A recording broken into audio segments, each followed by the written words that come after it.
So good afternoon, ladies and gentlemen, distinguished guests, and a warm welcome to our speakers who have made this Automechanika webinar possible, which is hosted in association with APSA and fully supported by the RMI. By way of introduction, I'm Neil Piper, the Head of Digital Marketing and Content for Messi Frankfurt, South Africa, and it gives me great pleasure to introduce our esteemed panel of speakers to you.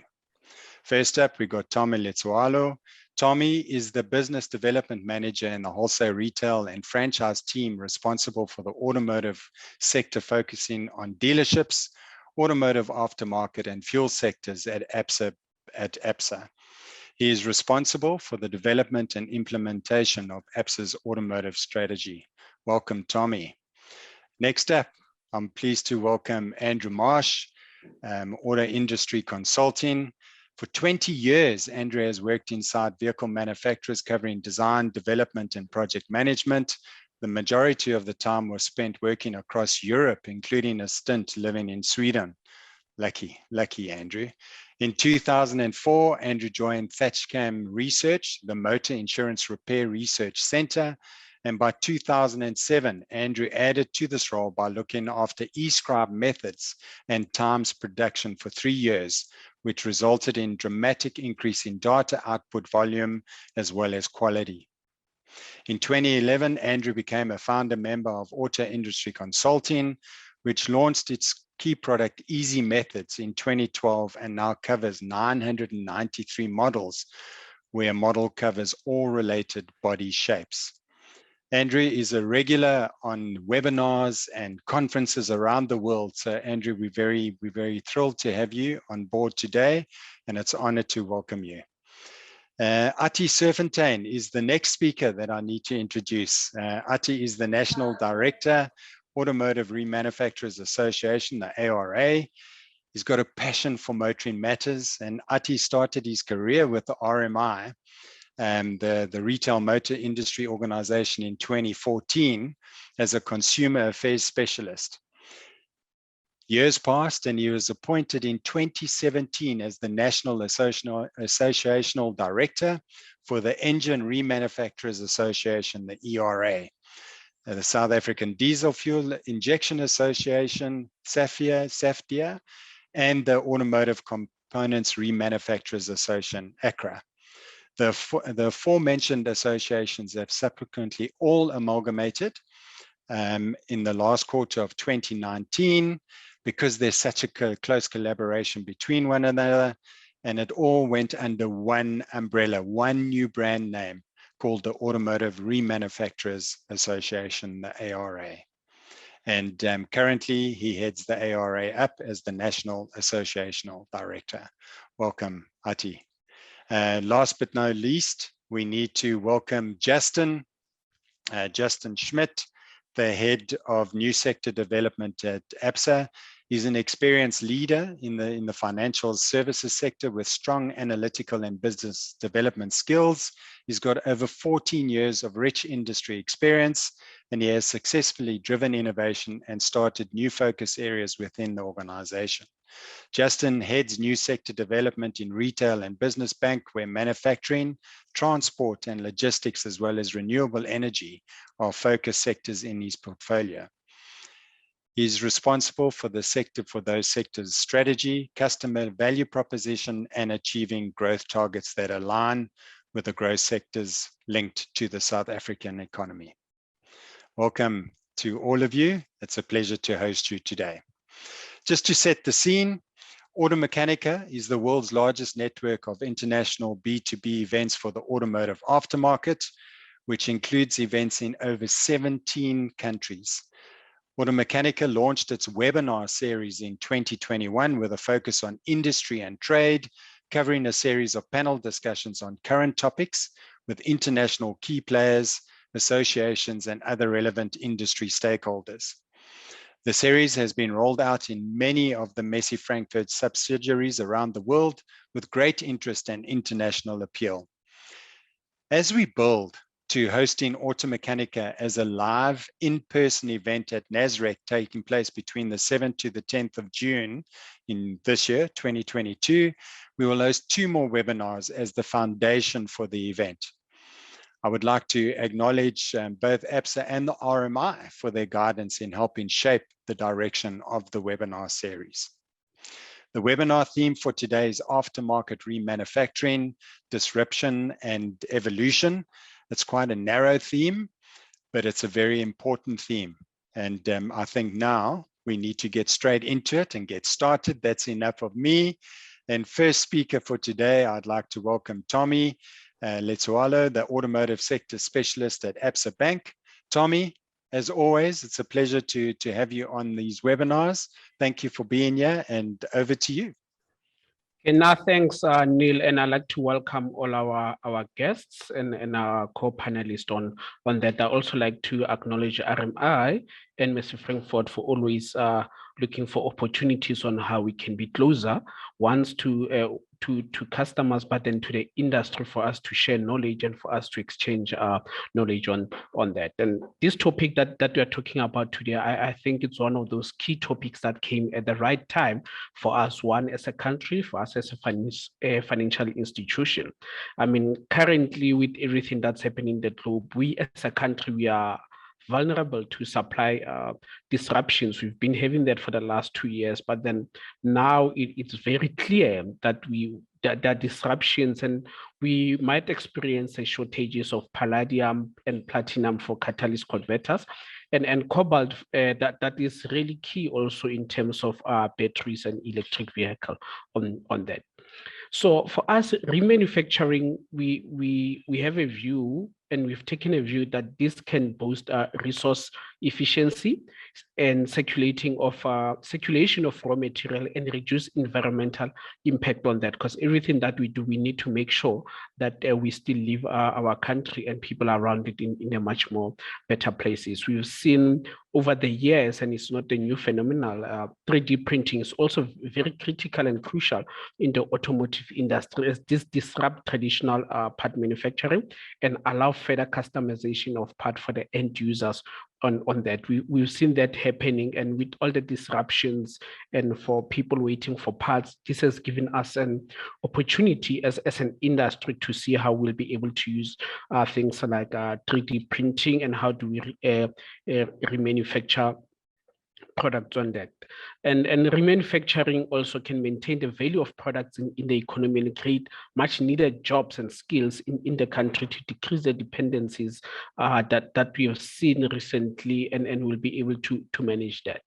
And with all this said, I mean, for South Africa, it's not all doom and gloom. I mean, for us, with a car park of over 11 million and an average age of a vehicle that is between 8 and 9 years, this is an opportunity that will also impact remanufacturers in a positive ways, because with this, we see that we are holding on to cars much more longer. However, it increased the opportunity for the manufacturers to be able to upgrade their technology, and for them to provide maintenance, repair services for automated vehicles. And this creates much more confidence in OEMs and making sure that we've got the skills. And our economy is also moving to look at repair shops to say how do you compete globally on that. And I must say, most of them, they've come to the party on that.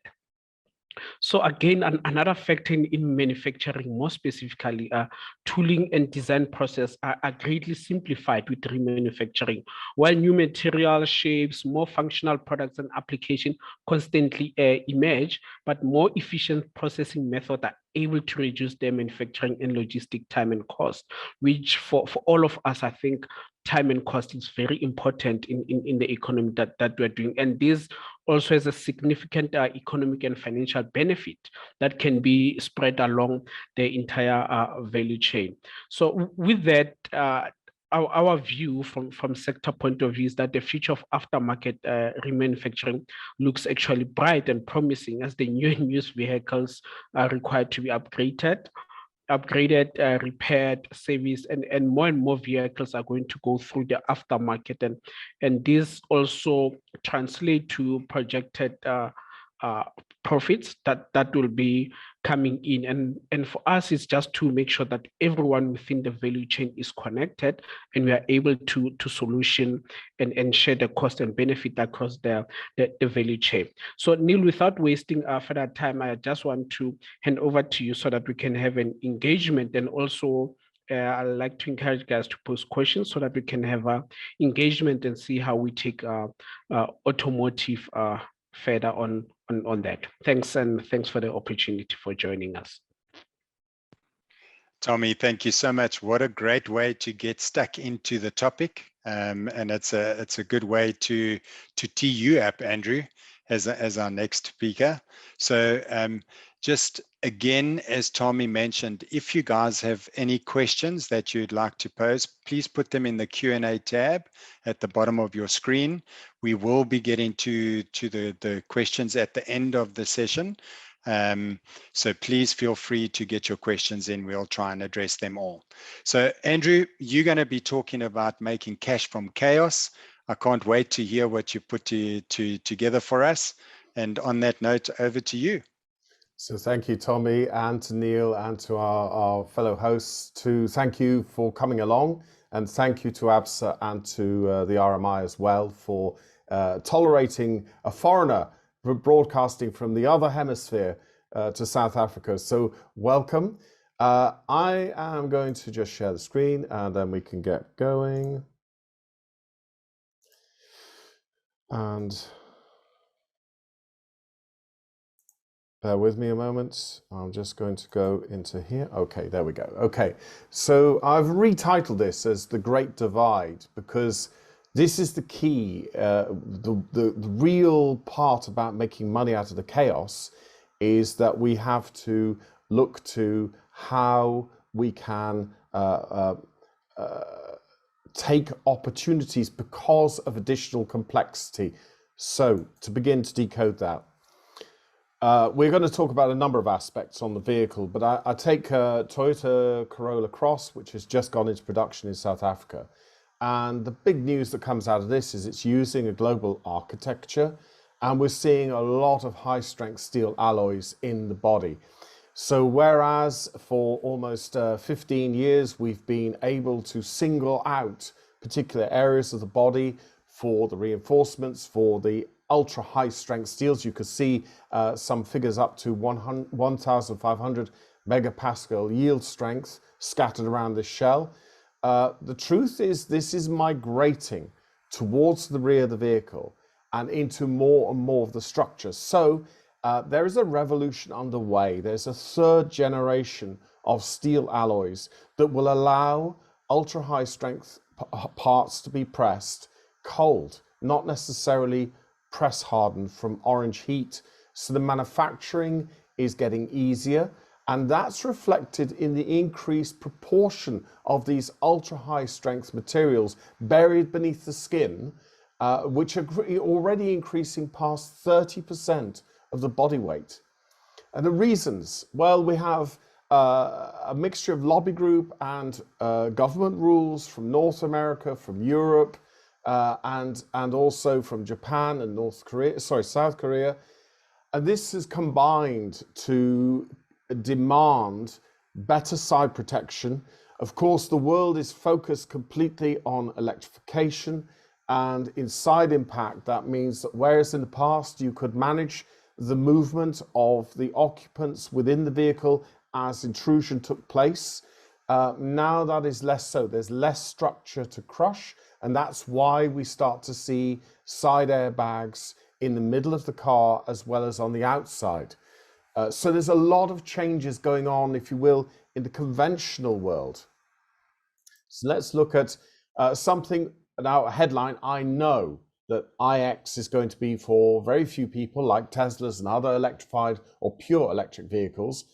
The interesting part here is that BMW, in order to make more from less, in order to maximize the relatively modest power reserve of the battery pack, they had to resort to technologies that were result in higher piece cost, but deliver the required performance. So we see in this structure a mixture of aluminium extrusions, pressings, castings.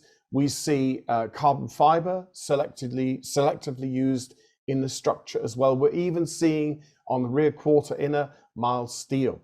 So this is truly a hybrid structure, and that hybrid structure is typical of what's been ongoing for a couple of, well, more than 1 decade already, that we're seeing as the price point increases, so the manufacturer is able to use a greater combination of materials in the same structure.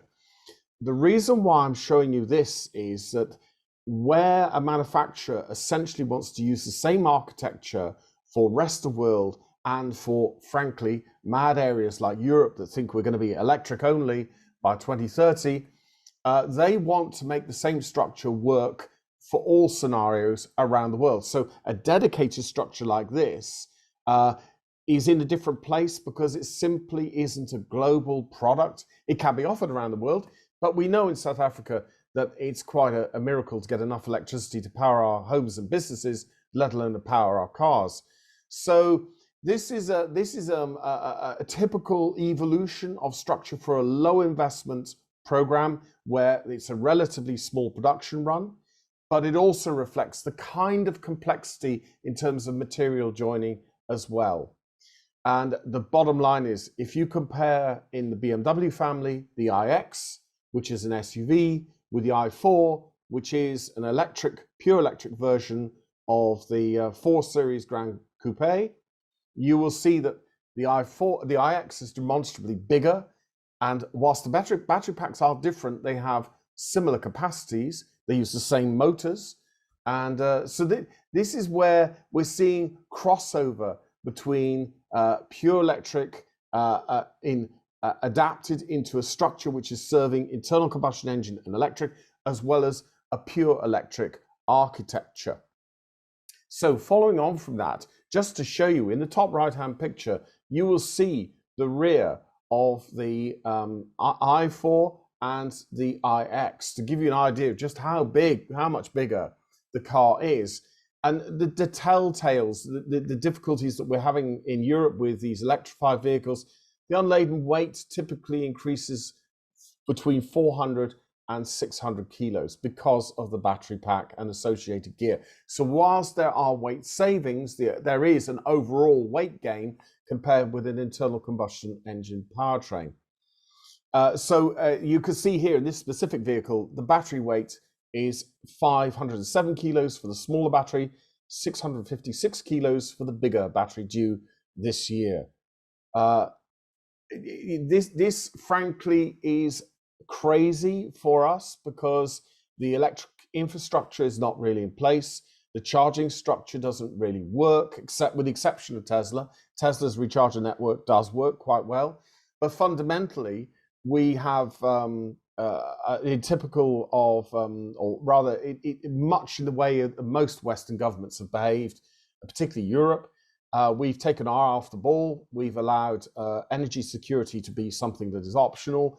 And frankly, we don't know which way to turn next. Hence, Germany shut down 3 of its 6 nuclear reactors at the end of last year for political purposes. They're now looking at restarting those in order to reduce their dependency on gas from a certain well-known nation. So you can see how this is reflected because the manufacturers just want to follow what the customers need. And I say again, I know this is not strictly relevant for South Africa, but the relevance is that this colors what comes, this affects what kind of vehicles arrive in South Africa for sale. So I'm going to make a forecast that this vehicle, we know it as Qashqai, it's also known as Rogue, with the latest Renault-Nissan alliance, that's a tale by itself, is where mainstream rest of world, i.e. not Europe, not North America, not Japan, not South Korea, this is where most of the world is going. So, and to be honest, when we wake up, it's what we also need, because vehicle manufacturers can make a profit with a product like this. If they're building a pure EV, unless they can charge really high prices, and even then, they're at break even or loss. This is where the cash is. So we see on this vehicle a conventional 12-volt battery in the engine bay with an internal combustion engine. On this particular vehicle, we've got aluminium on the hood and the fenders. In this case, the doors are aluminium as well. We're seeing a variety of high-strength alloys, in this case 1300 megapascal yield strength alloy in the A pillar and the B pillar, and the sill reinforcements. We're also seeing 780 megapascal yield strength alloy, steel alloy, in the front rails, the rear rail section, and I think there's a piece, I can't see it on my screen, but it's scattered around the structure. And then typical, again, this is not rocket science, it's been around for a while, plastic, fiber reinforced plastic for the tailgate structure. So I would say this is how mass market will look for at least another 5 years. And that's a weight saving compared with this vehicle's previous generation. We're seeing complexity in the underbody with different types of rear suspension. So complexity. So within a given volume, you can see directly there's remanufacturing opportunities because of those differences. So you imagine multi-link four-wheel drive is going to represent a tiny fraction of the sales. Multi-link will be another slice, and mainstream in this case will be torsion beam. And each has implications for the surrounding components. So I would forecast this is where this, not necessarily an SUV, but this is the makeup of vehicles for the foreseeable future. So what I'd like to touch on now is one of my favorite subjects which is about Tesla and Ford. And these are polar opposites. If you follow the investment news, Ford is backward, dead from the neck up, doesn't know what it's doing. Things like Mustang Mach-E and the F-150 Lightning are flash in the pan. We know that Ford are thinking about separating their electrified products into one company and keeping internal combustion engine products in another company. And so they are typical of where most of the vehicle manufacturers are positioned. They are firefighting. They have new technology on the doorstep. They have implemented some of it. Arguably, some of it is on a par with people like Tesla. Some of it isn't. And then we look to Tesla. Well, Tesla is still in growth. It's always been about growth. So these figures are a snapshot as of the end of last year.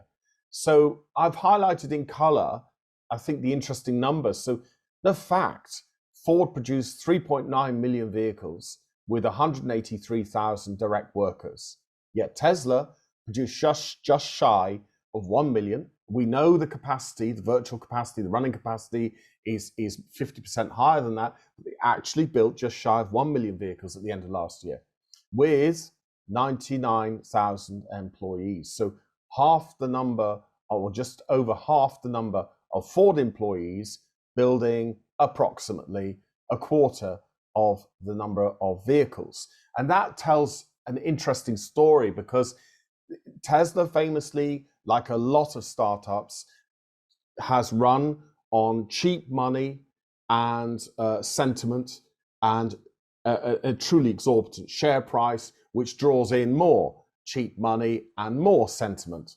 And Ford is in the exact opposite position where it's seen as irrelevant, old.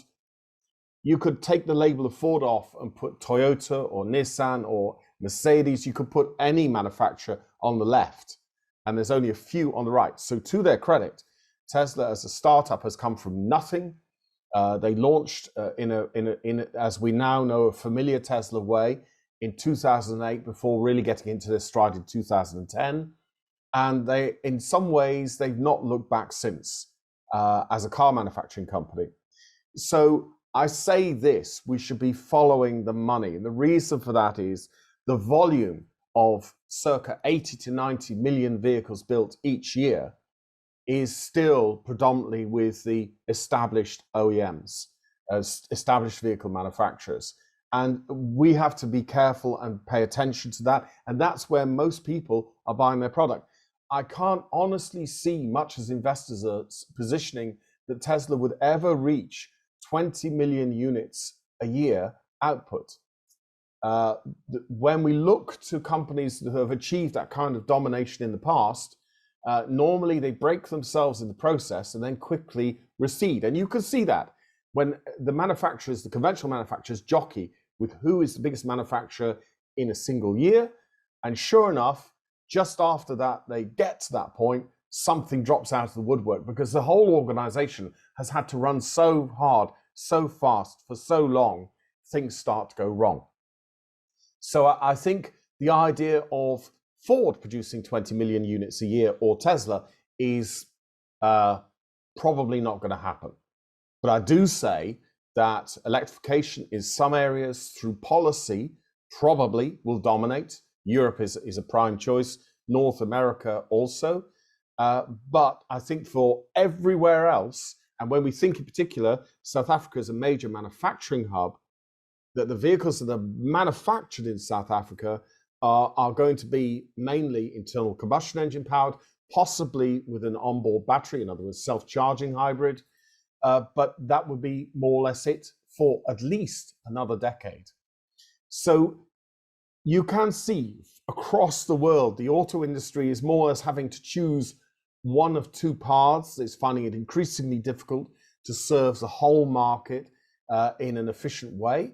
And yet, South Africa uniquely, and you can thank the energy production company, uniquely is in a position where the internal combustion engine will live probably longer in Africa than in many other parts of the world. So with that, thank you for listening. I'm going to stop sharing and hand back to Neil, I guess. Thank you, Andrew. I was still awake. Well done. No, that was very interesting. Thank you very much. It's interesting that you said that you see the Qashqai being the mass market kind of product for the next 5 years. That's a long period of time. And just from your side, the switch over from ICE vehicles to EVs in the UK, is it happening a lot quicker than you would have expected, or is it slowing down? Is it growing? What's happening in the UK? So it is faster than expected, but the caveat is we've had 2 years of economic Armageddon. The manufacturers were building to launch in 2019, early 2020, of course, everything stopped. And so they had a lot of stock to shift to customers who didn't know they needed it. And of course, in 2020, the European policy finally became a legal obligation, and that was Euro 6D with enhancements and the green policy. It is happening faster. You will see routinely headlines about double, treble, quadruple sales, but it starts from a very small point. So here we have a relatively static market, about swings between 2 million and 2.7 million units a year. And combined electrified vehicles are clawing out somewhere about 250,000 to 300,000 units. Pure EVs are down below 100,000. And the fundamental problem with pure electric, which is where the policyholders now want to go, is that you pay out so much sterling for your new vehicle. And if you want a pure EV, consider adding 50% to 100% more for the same size vehicle, pure electrified. And that's where the price point has to narrow. Subsidies around, but the subsidies, so we're in a ridiculous position. It's happened in North America where the people who routinely are picking up the subsidies are the people who can afford a vehicle. I'll use pounds, that are sort of 50, 60,000 pound purchase price. So I think is Rand still running at 20 to 1, is that correct? Yes, you can convert that, plus import taxes. So we're probably, very roughly, we're probably talking 1 million Rand plus cars getting government subsidies. It's nuts. It's absolutely nuts. And of course, the hinterland is all the aftermarket, which is generating tax, which is generating activity. So we have to be very careful how in Europe we play this, because we could end up with a situation with huge amounts of scrap. That's already happening with batteries, with motors, with power controllers. That's already happening because people don't know what to do with them. There are small startups who are starting to remanufacture, but there's a lot of gaps between the customer who's got a broken car and the people who are able to fix it. And in between, we've got this great big sector that can blindfold deal with so-called conventional vehicles. So it is chaos. It is literally chaos. Okay, well, talking about chaos and leading us from chaos to a solution, I think we can move to Ati now. But thank you, Andrew. That was great. And Ati, I think you're going to focus on how all of that applies to the aftermarket remanufacturing sector now. So over to you, and thank you again for being part of this today, Ati. Thank you. Good afternoon, Neil and team Automechanika, as well as my fellow panelists and delegates here today. Thank you for your heartfelt and warm welcome. It is greatly appreciated. It is both an honor and privilege to form part of Automechanika, or the Automechanika series of webinars, which leads up to Automechanika in June of this year, which I believe will be a great success. I hope you find this session to be both informative and thought-provoking. And I really hope that you can take something away today that you can implement in your business for the longevity of business as well as the motor industry. And with that being said, then let us start the slideshow. Thank you to everyone. So you'll note my topic is specifically how remanufacturers are adjusting to disruption in the sector. And this has been a big, let's call it buzzword for many a year. And I found it, applauding that it's a good thing for us to talk about it today, because it's very important to plan. There's a saying that goes like, the man who fails to plan plans to fail. So if your planning is correct, then of course the outcome will be in your favor as well. So with that being said, let us then move over to our first slide. All right. So with remanufacturing being the bottom line topic, I would like to give you a clear definition as to what that is. But more so, I would like you to also understand where remanufacturing fits into the circular economy. And I will obviously do that. And obviously with the slide that's showing on the screen right now, you'll note that it will begin with a design and manufacture. It will move over to retailer, from there to consumer, household, from there to reuse, repair, or recycling. This is exactly where remanufacturing fits in. And then obviously, instead of going to recycling sector, it goes straight to retailer again, cutting those two sections out. Now, that within itself is a big portion, because you don't use raw material, you use remanufactured material or products, of course. And the power output, as I said, is much better in terms of emissions and so forth. And for that very reason, a greener option and a much better environmental friendly option to go forth. All right, so with that being said, I just want to give you a clear definition of remanufacturing. Now, the process of remanufacturing an engine or component is that of returning the used product to its original state in accordance to the manufacturer's specifications. The aim of the process is to give the product a new, prolonged life cycle, which refers to a circular economy.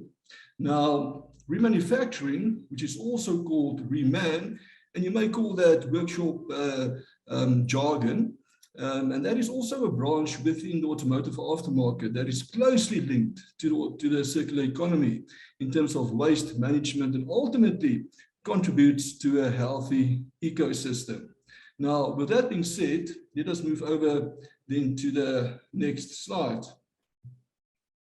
All right, so the circular economy explained, and I think this is essential before we delve too deep. I just want to give you a good understanding as to what all these terms mean and how they intertwine with one another. So a circular economy is a model of product production from raw materials to retail to consumer consumption or usage, which involves reusing and or repair that entails remanufacturing of engines and engine components from existing materials and products, which refers to a green solution in terms of carbon emissions and overall a solution to waste management. Now, the question may arise, how do remanufacturers stay relevant? And that's a very good question. I can share my own experience with you, and my own opinion is that looking at industry 1.0 up until 5.0, that the remanufacturers sector or subsector is really at the point where we are asking this question because technology are moving rapidly, and the question is, what do we do? Will there be a supply and demand for ICE vehicles, ICE meaning internal combustion engines, or not? If so, what do we do and how do we go about it? But nonetheless, so one way to stay relevant will be to recognize and to understand current economic disruptions versus future disruptions. Now, I just want to make a point here quickly. It's almost futile to go ahead and understand future disruptions without understanding the current disruptions within your association, organization, or business, or whatever the case may be. So for that reason, we have to identify our current disruptors before we even look at the future disruptors. If you don't do that, then the chances are very well that you will stay behind and it will cripple you because you haven't dealt with the current disruptors within your current sector.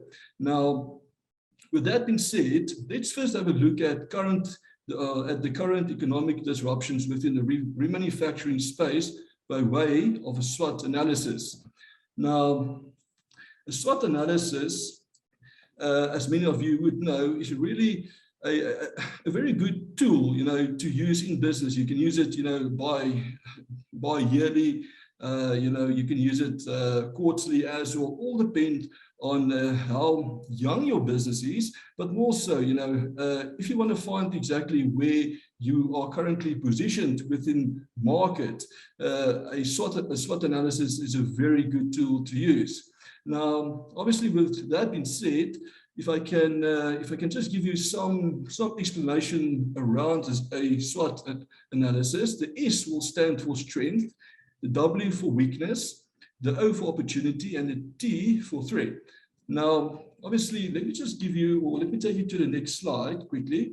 Just give you an example of a SWOT analysis. Now, this SWOT analysis I've done recently for a business plan that I've written for ARA, and it's so important because if you don't recognize the weaknesses within your business, it will be the same weakness that will cripple you and most likely close your doors. So if you recognize your weaknesses, your strengths, your opportunities and threats, then there's opportunity obviously to turn those weaknesses around to become strengths and vice versa, or obviously also to become opportunities. So out of this SWOT analysis that I've drawn up, I've listed a couple current disruptors within the sector. And out of that, we can then form action items which you will have to address within your company before you can obviously go ahead. So with that being said, I'm going to take you over to the next slide. And this slide basically is a list of current disruptors within the sector as we speak.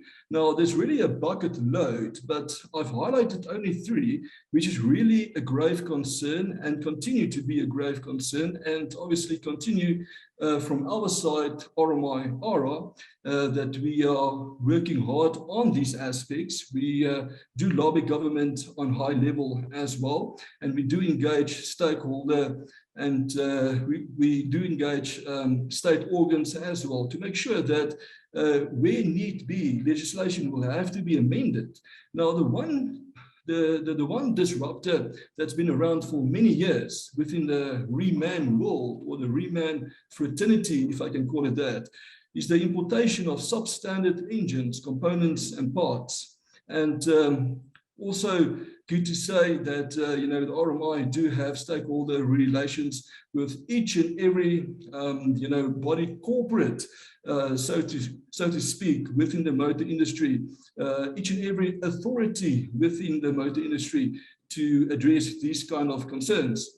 The other one is anti-competitive behavior in the automotive aftermarket segment. Now, just to give you a quick idea, there's plus minus 22,000 businesses within the motor industry itself, out of which there's just about 9,000 members that belong to the RMI.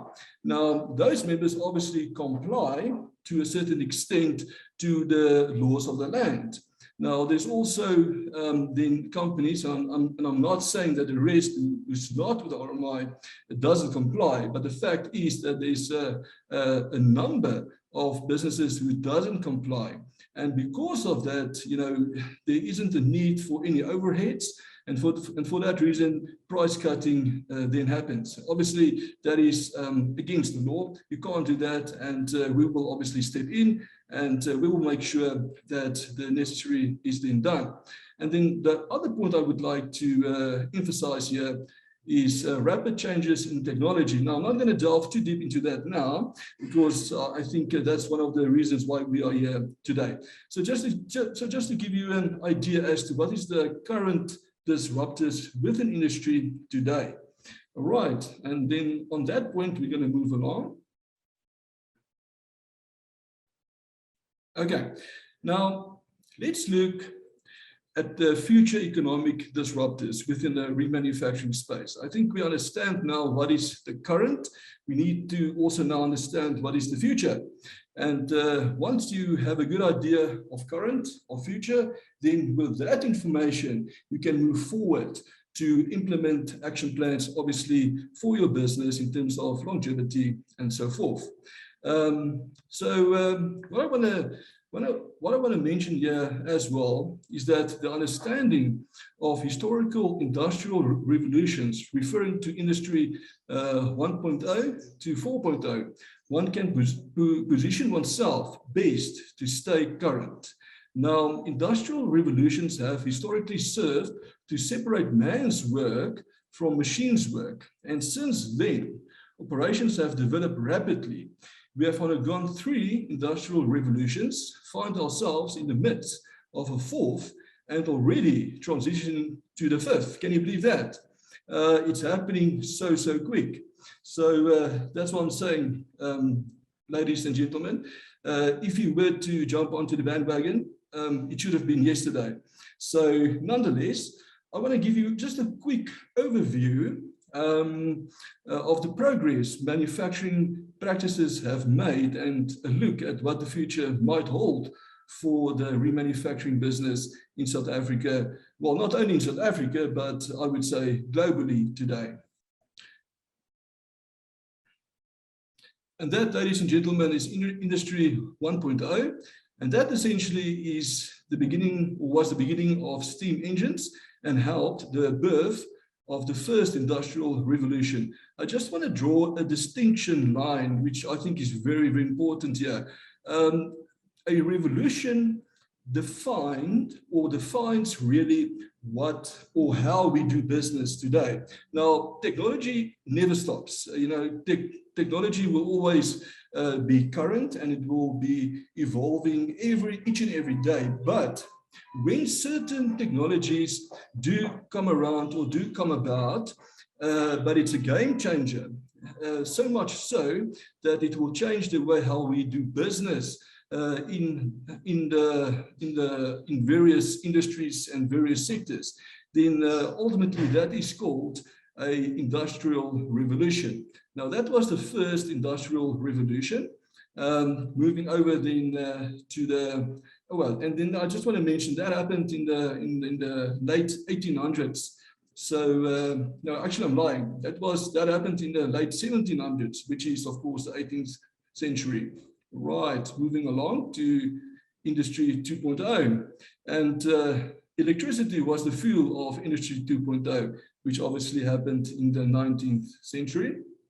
Okay, and then Industry 3.0, the integrated circuit chip made the first computer era possible, and that happened within the 20th century.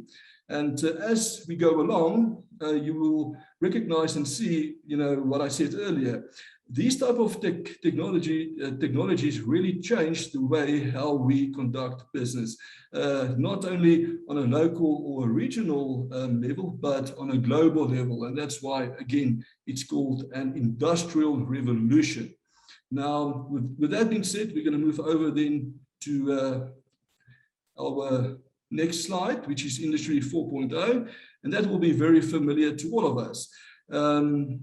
Industry 4.0 is all about something we are intimately familiar with, the smart device, which also happened within the 21st century. Now, notably, it's important to mention that the last two industrial revolutions happened within the same generation, whilst the previous industrial revolutions from 1 to 2, there's a gap of 120 years, which is essentially roughly about 5 generations. And then again from 2 to 4 is another 100 years, and that's again roughly about 4 generations. So can you see how rapidly technology is moving, and why is it so important that we stay current? Because if we don't stay current, we're going to fall behind, and that obviously is the last thing that we want. Now, with that being said, we then now going to move over to our next slide, which is really the reason I want to, talk to you, or more so, I want to, stand here for, well, still here for maybe a minute or two, and just explain where are we going in terms of Industry 5.0.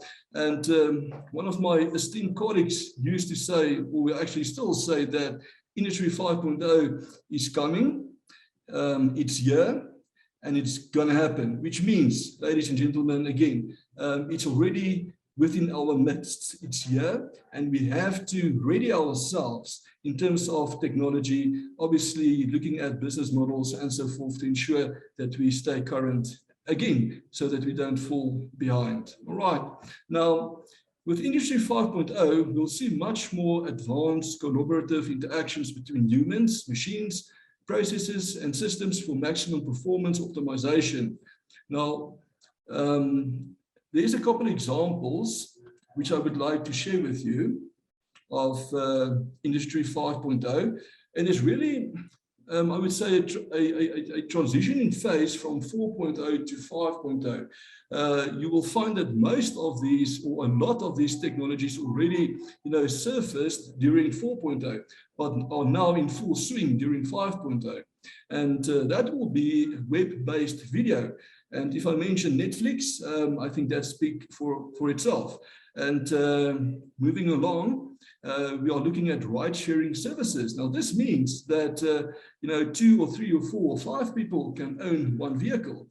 And I'm specifically talking about an autonomous vehicle, which means that you can book this vehicle via an app for a time slot. And this vehicle, believe it or not, and I know this is recorded, so we're going to listen to this maybe from, 10, 20, 30, 40 years from now, and we're going to say, but it's been mentioned at that webinar, that this vehicle will be driving himself, or itself rather, to your residence or wherever you are, to come and pick you up. He will then take you wherever you need to be, and he will then go and fetch his other owner to take him or her home, or to the shopping mall, or whatever then the case may be. Moving along, ladies and gentlemen, in terms of VR or virtual reality, this is going to be a big game changer, in the sense that it will be possible for me to have a meeting with Andrew in the UK. I will be in Pretoria, South Africa, but I will have a hologram, or Andrew will have a hologram piece of equipment, 10 to 1, you will plug it into his computer or his laptop, and I will pop out of this device and I will have a discussion with Andrew. And that will cost us literally data. That's it. It will not cost, any airfare. There will not be traveling fees, nothing as such. And also, I will not be out of South Africa. He will not be out of UK. He will be going home tonight, and I will be going home tonight, and there's no extra travel time and so forth. So it is really for the greater good, ladies and gentlemen. I know change doesn't come easy, but when change comes, you have to embrace that. All right. Moving along, ladies and gentlemen. Ati, sorry to interrupt. We're running out of time. So okay. Just in the interest of time, if you can start closing up, please, that would be great. Thank you. I will do just that. So I think I will do just that. So I think I've mentioned quite a bit of new tech that's coming with Industry 5.0. So this really is just a schematic structure or a summary of 1.0 to 5.0. If there's any questions on this, you're more than welcome to fire away. So I think I'm going to then move over to my second last slide, which is the future or in process economic disruptions and methods that automotive remanufacturers can implement to align with disruptions. So I've only listed 4. I'm only going to read one. And that is to embrace new energies and technologies like solar, hydrogen, or fuel cell technology, LPG, CNG, LNG, EVs, as well as hybrid technology, and as well as autonomous or connected vehicle technology. I think I have to mention the last one as well. To align your remanufacturing business with newly and fresh technologies such as EV gas and hybrid technology by way of upskilling yourself and your staff complement with the skill set to render services on these technologies. Neil, do I have 30 seconds? Neil, do I have 30 seconds? Thank you, sir. Okay, ladies and gentlemen, this is my last slide, and there's a reason why I've used a map of sub-Saharan Africa, and this is the reason for that. The worldwide drive to reduce greenhouse gases or global warming as we know it, together with country and regional emission legislations, have accelerated the vehicle manufacturers' focus on alternative drive methodologies. The key objective is to establish a drive system or fuel which will emit the lowest overall levels of emissions. At the same time, an equally important objective is to move away from the use of fossil-based fuels, which is, of course, crude oil and coal, towards resources which are emissions-free and, above all, sustainable. According to the IEA, the International Energy Agency, the path to net zero emissions by 2050 is reachable. However, in my humble opinion, it is unlikely for sub-Saharan Africa to reach net zero emissions in 2050 or even in our lifetime, given the supply and demand of ICE or internal combustion engines and lack of infrastructure, resources, and power supply. Net zero emissions are more likely to reach first world countries by 2050. And with that, ladies and gentlemen, thank you for your time and for listening to me. This is me. Thank you so much. Thank you, Neil. Over to you, sir. Thanks, Ati. Thank you. That was very thorough. Thank you so much. I think, ladies and gentlemen, just in the interest of time, we're going to go straight into our panel discussion, which Justin Smith is going to be hosting. Justin, you've heard from Andrew, you've heard from Ati. You've obviously done some research on your own. Obviously, Tommy's comments at the beginning. You're going to pull it all together for us now. So over to you. Thank you. Thank you so much, Justin. Thumbs up, 5 minutes to go ahead, Neil. No, you can let ladies and gentlemen, I think we all ran about 5 minutes over. So Justin, let's do justice to the panel discussion. Okay, perfect. So I think from coming from my side, the focus sectors that we have, touches on that energy security issue, the renewable energy. Andrew mentioned it, that there are power problems in South Africa. But what we've seen in that sector, it's been a sector that's grown without subsidies. And I think that was a point discussed. And I think that's a key takeaway from what you were talking about, Andrew, where there's ultimately a business case in these things. You spoke about a break even for electric vehicle manufacturers. I think across the board, if we think about any business case in any of the sectors we look at, it's got to make business sense. And from that side, as a manufacturer, but also as a household, if I'm investing in solar for my house, I want to know what the break evens are, or maybe it's just energy security. But I think there's a complex decision making that happens across these value chains, and I think that's important. And you spoke about those kind of complexities and the opportunities in the complexities. So let's not follow it blindly, but really find the opportunity. I think Tommy, you touched on the remanufacturing, the lower carbon footprint, and that's part of what Ati was talking about. Really, why manufacturing is important in this country is the job creation. So the ESG is not just the environmental, it's also the social and the actual employment, creating good skilled jobs and kind of sustainable jobs. So I think that's what I took out there. I'm one of those households, the 8 to 9 year, while we do look at renewable energy, I'll say Ati told me to keep my car and kind of extend the life of it, because I think I'm driving a 12-year-old car. But I think that was also an interesting point, by not necessarily purchasing that next car, you're actually reducing your carbon footprint, is what I was hearing from yourselves. And then maybe one of the questions to Ati is, do we have enough power for this fifth industrial revolution to actually take charge? So let me jump into the questions there. Andrew, I think what was interesting to me is the policy, obviously Europe adopting EVs, and we do think it's an important part of the mix. But really, the transport industry, can reduce emissions by more efficient vehicles on the roads. We are reducing our footprint that way. So, in terms of adopting EVs, you spoke about South Africa, but I think you also mentioned Africa. What are the issues with us just going EV? And really, do you see it as a future in Africa, not just South Africa? And when will this take place? I know you spoke about the hybrid, but really, kind of what's your vision for Africa? I think Africa will be wed to the internal combustion engine for quite a while. There are significant safety issues around batteries that are still being understood. The whole battery story is still moving. It's taken 110, nearly 120 years to move not far enough. The manufacturing costs too high. Until somebody comes up with the magic battery that they've only spent 120 years searching for and gets to parity of where the internal combustion engine is now, then the game will change. Then possibly electrification could be an option. Until then, it is for those who are rich enough and have access to power to make it happen. So it isn't for everybody.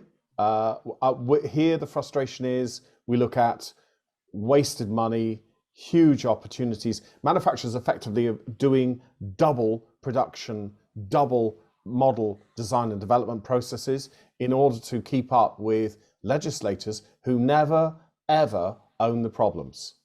They only say, do this. And everybody else has got to jump to it. They don't pay for it. Everybody else does. It's a free lunch. So I'm glad you're not part of that story. Long may that continue. I think when Africa is ready and the technology is ready, that's when the move could happen. And we're probably looking at a guess, 2030, 2040, before that really happens. In between, look at our chaos. Is there a risk if all the OEMs say, well, we're only producing electric vehicles? You think that's not a realistic scenario? So we have to put our hat on and say, do we want to be nice to people who've got lots of money, investors? Yes. Where are those investors mainly located?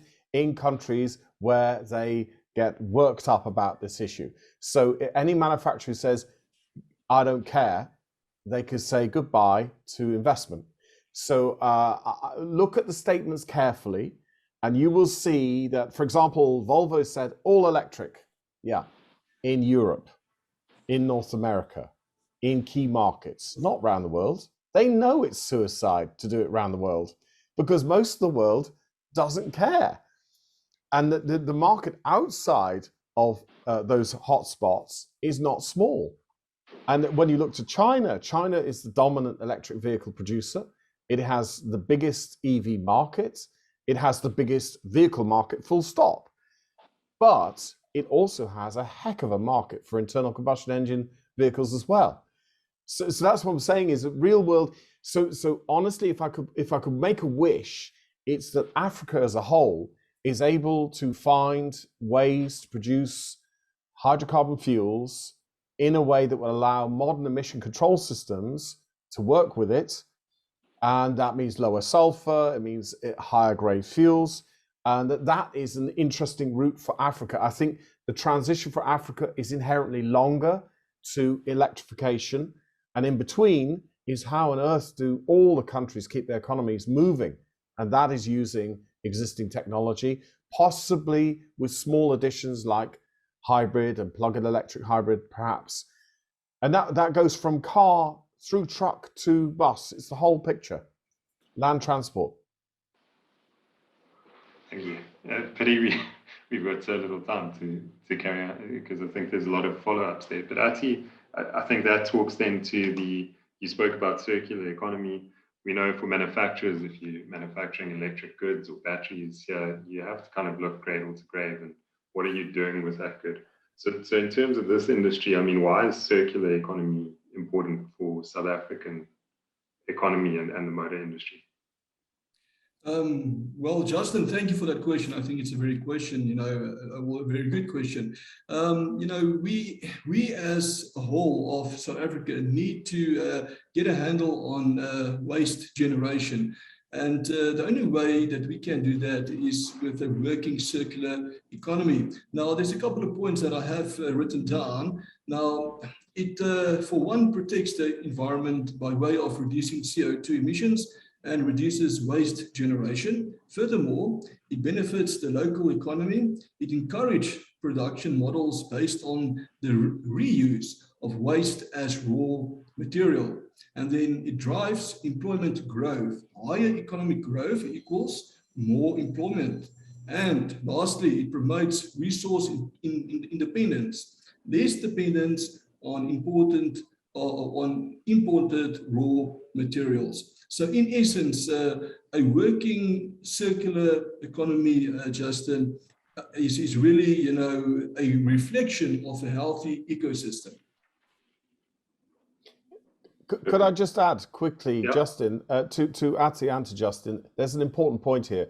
The markets that are running away from the internal combustion engine are deleting all of the feeds of parts.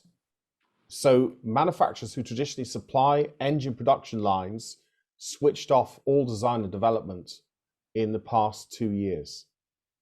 And that means that there is a massive hole, because the fact is, just taking the little UK as an example, we have 33 million vehicles. We have circa 1 million electrified vehicles. Out of that, a smaller proportion pure EVs, but that will grow. But the rate at which we grow, unless there's a magic money tree, we can't convert quickly. We convert at the rate of 2.5 to 2.7 million units a year in a good year. So that is where South Africa and Africa beyond is really well placed, because you've maintained and can maintain, if you will, previous versions of technology, because they are being forgotten. And there's this huge population of vehicles to service, to support, that is not being supported right now. So I just want to put that in. Well, what are the tariffs on us exporting those goods to you? Yep. Sorry, Ati, carry on. No, I was just saying that's a very, very good point. I just want to mention, maybe just on that, if I got 20 seconds, RMIR also serve on an international forum called the IWEC, which is the International Work Exco Council. Now, that is the work or the World Engine Remanufacturers Council. And on that council, South Africa has got 4 seats. Now, the core Exco, we've got 2 seats, which is number 1, the president, as well as the general secretary. And I can mention and say that we know by, having dialogues with the rest of the world, with the global players like the UKs and the EUs and so forth, that Germany will in the next 5 to 7 years move their ICE plants to China, and they are going to focus on EVs.